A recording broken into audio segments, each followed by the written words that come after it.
오늘은 민수기 32장 말씀을 통해서 하나님께서 우리에게 무엇을 요구하시고 또 어떠한 삶을 기대하고 계시는가를 우리가 말씀 가운데 깨닫고 그렇게 순종하며 나갈 수 있는 귀하고 복된 하루가 될 수 있기를 간절히 바랍니다. 하나님께서 모세에게 광야에서 마지막으로 명령하신 부탁이 있다면 그것은 이스라엘로 하여금 미디안을 정복하고 미디안을 치고 미디안을 벌하게 하는 것, 이것이 하나님께서 모세에게 광야에서 주셨던 마지막 명령이었습니다. 시딤에서 이스라엘을 우상숭배와 음행 가운데 빠지게 만들었던, 그래서 결국 이스라엘로 하여금 큰 죄악에 빠지게 만들었던 이 미디안을 벌하도록 하나님께서 특별히 명령하셨던 것입니다. 그래서 우리가 지난 시간 살펴본 민수기 31장에서 이스라엘이 그 미디안을 정복하고 크게 그들과의 싸움에서 승리함으로 그들의 그 죄에 대한 그 싹을 끊어내는 그러한 일들을 행했던 것을 우리가 볼 수 있었습니다. 그렇게 하나님은 미디안과의 그 전쟁에서 이스라엘이 큰 승리를 얻게 함으로써 앞으로 그들이 가나안 땅에 들어가서 그 정복 전쟁을 시작하게 될 때에 마찬가지로 하나님이 함께 하심으로 그들의 힘이 아닌 하나님의 힘으로 그와 마찬가지로 큰 승리, 큰 기쁨을 맛보게 될 것이라는 것을 기대하도록 그렇게 은혜를 베푸셨던 것을 우리가 볼 수가 있었습니다. 그런데 오늘 민수기 32장에 넘어오면 그렇게 이스라엘이 큰 승리를 거두고 그 큰 승리에 대한 기대감을 가지고 그래, 약속의 땅을 향해서 우리 나아가서 한번 싸워보자, 우리 힘을 내서 그 전쟁 가운데 우리가 한번 나아가 보자, 이렇게 사기가 올라와 있는 그들 이스라엘의 사기와 또 하나님 약속에 대한 그런 기대, 소망, 이러한 것들에 대해서 완전히 찬물을 끼얹는 하나의 사건이 오늘 본문 가운데 소개됩니다. 1절과 2절 말씀을 봅니다. 르벤 자손과 갓 자손은 심이 많은 가축대를 가졌더라. 그들이 야셀 땅과 길르앗 땅을 본즉 그곳은 목축할 만한 장소인지라. 갓 자손과 르벤 자손이 와서 모세와 제사장 엘르아살과 회중 지휘관들에게 말하여 이르되, 지금 르벤 지파와 갓 지파, 이 두 지파가 나서서 그들은 요단강을 건너지 않겠다, 우리로 하여금 요단강을 건너지 않게 해달라라는 요청을 모세와 또 제사장 엘르아살과 그들의 지휘관들 앞에 요청하고 있는 내용을 볼 수가 있습니다. 그 요청의 내용이 구체적으로 어떤 것들입니까? 그들에게는, 그 지파들에게는 그들이 돌봐야 할 가축대가 많이 있었다는 겁니다. 짐승들이 많고 가축대가 많아서 그 많은 가축대를 목축하기에 아주 적합한 땅이 요단 동편에 있으니 그 땅에 머물 수 있도록 그렇게 머물고 싶다라는 요청을 하고 있는 것입니다. 그래서 이들이 말하는 요단 동편이라는 것은 3절에 언급되고 있는데요, 아다롯과 디본과 야셀과 니무라와 헤스본과 엘르알레와 스밤과 느보와 부온이라고 말씀해 주고 있습니다. 이곳은 민수기 21장에서 이미 우리가 살펴보았을 때에 당시 이스라엘이 요단 그 동편에서 아모리 왕 시온과 만나서 전쟁하였고 또 바산 왕 옥과 만나서 싸움으로써 그 두 왕을 물리치고 승리하였던, 그래서 그때 당시에 이미 얻었던 요단 동편의 그 땅을 차지하게 되는데, 그 땅을 차지한 그곳, 다시 말해 오늘 본문의 표현대로는 야셀과 길르앗 땅이라고 그렇게 말하고 있습니다. 그런데 이들이 그때 이 요단 건너편에, 요단을 건너기 전에 차지한 그 땅을 그들이 자신들의 기업으로 삼고 싶다라고 모세를 향하여 떼를 쓰고 있는 상황이 벌어지고 있는 것입니다. 다 함께 그 요단강을 건너가서 요단 서편, 요단강 서편에 있는 그 가나안의 정복 전쟁을 시작하기도 전에 이들은 이미 정복한 그 요단 동편의 땅에 머물러서 그 땅을 우리의 기업으로 주면 우리가 여기서 그 기업으로 삼아 이곳에 진을 치고 거주하며 살겠다라고 요구하고 있는 상황인 겁니다. 그런데 오늘 모세는 이들이 요구했던 그 요청에 대해서 어떻게 반응을 보이고 있습니까? 6절 말씀을 보십시오. 모세가 갓 자손과 르우벤 자손에게 이르되 너희 형제들은 싸우러 가거늘 너희는 여기 앉아 있고자 하느냐. 그러니까 지금 모세는 그들을 향해서 화를 내고 있는 겁니다. 분노하고 노를 발하여 그들의 요구에 대해서 부당하다, 너희들이 요청하는 것이 말도 안 되는 일이다라고 그들의 부당함을 지적하고 책망하고 나선 것입니다. 가나안 종족 정복을 코앞에 두고 하나라도 더 지금 우리의 마음을 모아서 힘을 합쳐야 될 판에 너희가 어린아이와 같이 떼를 쓰고 있다라고 그들을 책망하고 있는 것입니다. 게다가 이들이 요구하고 있는 그 일들에 대해서 어떻게 표현하고 있는가 하니 모세는 그들의 하는 요구가 이스라엘 백성 전체를 낙심케 하는 일을 그들이 하고 있다라고 지적하고 있습니다. 7절을 보십시오. 너희가 어찌하여 이스라엘 자손에게 낙심하게 하여서 여호와께서 그들에게 주신 땅으로 건너갈 수 없게 하려 하느냐. 그러면서 또한 어떤 이야기를 건네고 있는가 하니 40년 전에 이스라엘이 바로 가나안 땅을 정탐하고 돌아와서 그 가데스 바네아 앞에서 이 요단강을 더 이상 건널 수 없다라고 보고하였던 그들의 부정적인 그 보고가 바로 이스라엘을 낙심케 하는 일들이었고, 그들의 그 부정적인 그 보고가 이스라엘을 낙심케 함으로써 결국 이스라엘을 아무도 그 가나안 땅에 들어갈 수 없게 만드는 사건이 있었던 것을 기억하도록 그렇게 지적해 주는 것을 보게 됩니다. 9절을 보십시오. 그들이 에스골 골짜기에 올라가서 그 땅을 보고 이스라엘 자손을 낙심하게 하여서 여호와께서 그들에게 주신 땅으로 건너갈 수 없게 하였었느니라. 부정적인 보고로 이스라엘 전체를 낙심하게 만든 일로 결국 그들은 하나님의 심판을 받아 20세 이상 이스라엘 백성들이 모두 가나안 땅에 들어갈 수 없게 되었고 결국 광야에서 다 죽고 끊어지게 되었다라는 것을 기억하도록 권면해주고 있는 것입니다. 지금 르우벤과 이 갓 지파가 요구하고 있는 그 행동들과 그들의 모습은 그들 개인이 그들 지파에게 해당되는 어떤 사사로운 이익과 유익을 위해 어쩌면 공동체 전체가 이루어가야 될 그 사명을 이루지 못하도록 그것을 가로막는 그와 같은 일들을 하고 있다라고 볼 수 있는 것입니다. 그들은 지금 목축하기 위해 아주 적합한 환경이라는 그러한 적당히 둘러대기 좋은 명분을 앞세워서 사사로운 이익을 취하려고 하는 어리석은 자들의 모습을 보여주고 있는 것입니다. 믿음의 공동체가 감당해야 될 그들의 사명을 생각하지 않고 자기 개인만의 생각에 빠져 있는 아주 이기적인 행동을 보여주고 있는 모습입니다. 다 함께 힘을 모아서 정말 하나가 되어서 한 마음으로 뭉쳐서 순종해서 나아가야 할 그 가나안 정복 전쟁을 눈앞에 두고 이스라엘은 그렇게 이스라엘 전체가 가져야 할 그들의 어떤 지금 한참 사기가 충천되어 있었던 어떤 그들의 열정과 그 의지를 꺾기에 충분한 행동을 그들이 보여주고 있는 것입니다. 우리는 이스라엘이 걸어왔던 지난 광야에서의 길들을 우리가 떠올려 볼 수 있습니다.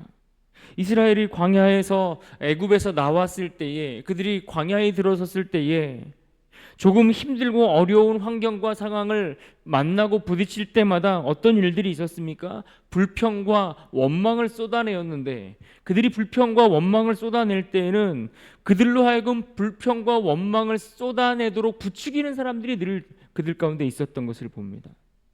마치 애굽 땅에서 그들이 종으로 살던 그때가 좋았던 시절이었던 것처럼 그때가 행복하고 좋았던 것처럼 자극하는 일들이 있었습니다. 당장 목이 말라 죽을 것처럼 호들갑 떠는 이들도 있었고 모세와 아론의 권위가 부당하다며 사람들을 선동하는 이들도 있었습니다.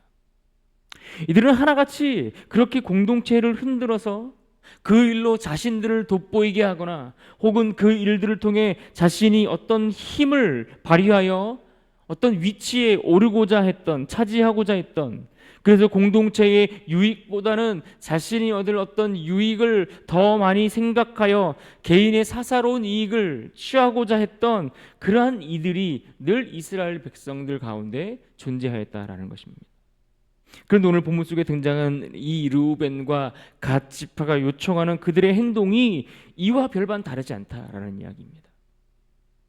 이들이 지금 요단 동쪽에서 먼저 기업을 분배받으면 남은 지파들이 요단강을 건너서 그 땅을 정복하여 그 땅을 분배하고 나눌 때에 그들이 요단 동편에서 이미 땅을 차지했으니 그들이 더 많은 땅을 차지할 수 있고 서로 좋은 것 아니냐, 서로 윈윈하는 거 아니냐, 이런 그럴싸한 논리를 내세우고 있지만 결국에는 이들은 개인의 이익과 유익을 위해 내놓고 있는 궤변에 지나지 않다라는 이야기입니다. 늘 이스라엘 공동체를 흔드는 이들이 주변의 이방 민족이었던 혹은 성경의 표현대로 그들 안에 들어와 자리 잡고 있었던 잡족이든 그들은 결국 믿음의 공동체가 사명을 감당하지 못하도록 그들의 전진하는 그 길을 가로막고 있는 장애물이 되었던 것을 기억해야 합니다. 오늘날 이 땅의 교회는 믿는 성도들 한 사람 한 사람 그 개인을 초청하시고 부르시는 것으로 시작하지만 그러나 반드시 그 부르신 개인은 개인으로 끝나지 않고 그들을 통해 믿음의 공동체라는 큰 하나의 부르심 가운데 또한 속하도록 하나님이 이끌고 계신다는 사실을 우리는 기억해야 합니다. 하나님 늘 개인을 부르시지만 그 개인을 통해 하나님 나라를 위한 공동체 전체를 동시에 부르고 계신다는 사실을 우리는 잊지 말아야 합니다. 그래서 언제나 우리가 믿음 생활할 때는 나를 넘어 공동체가 이루어야 할 사명이 있다는 것을 기억해야 하는 겁니다. 내가 이루고 내가 기대하고 내가 바라는 소망들이 있지만 하나님은 나를 통해 함께 이루어 가고자 하시는 하나님의 나라, 믿음의 공동체가 있다는 것을 우리는 기억해야 한다라는 이야기입니다. 그래서 이 땅에서 하나님은 교회라는 믿음의 공동체를 통해서 이루어 가실 하나님 나라를 위한 아름답고 귀한 사명을 우리에게 허락해 주셨습니다. 그러면 어떻게 해야 됩니까?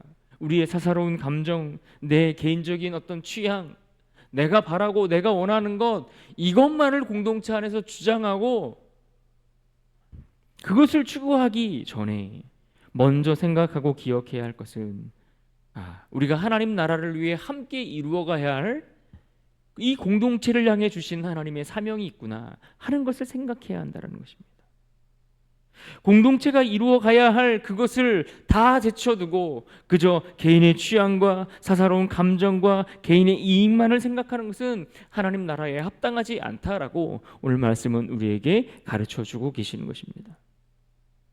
우리 개인의 작은 욕심은 사실 아무것도 아닌 것 같지만 그러나 종종 우리의 그 작은 욕심으로 인해 공동체 전체를 위협하거나 공동체 전체가 가지고 있는 그 어떤 열정과 소망을 꺾어서 그들로 하여금 완전히 낙심하게 만들 수 있는 결정적인 걸림돌이 될 수 있음을 우리는 알아야 합니다. 그래서 사도 바울은 교회를 향하여 그들이 믿음의 의의를 버리고 엉뚱한 길로 쫓아가려고 했던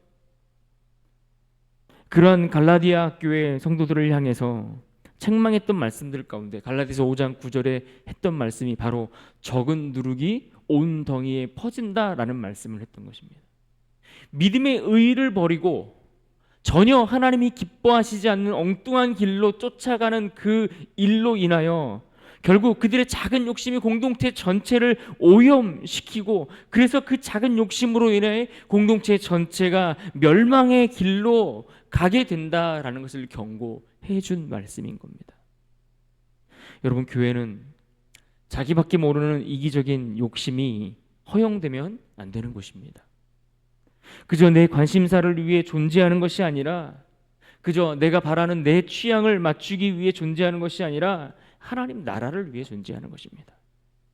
그러기에 우리는 우리의 개인의 취향과 개인의 관심사와 내가 바라는 것들을 생각하기 이전에 교회 전체가 이루어가야 될 하나님의 맡기신 사명이 무엇인지를 먼저 생각하고 그것을 위해 함께 기도하고 고민할 수 있는 지혜로운 자들이 될 수 있어야 합니다.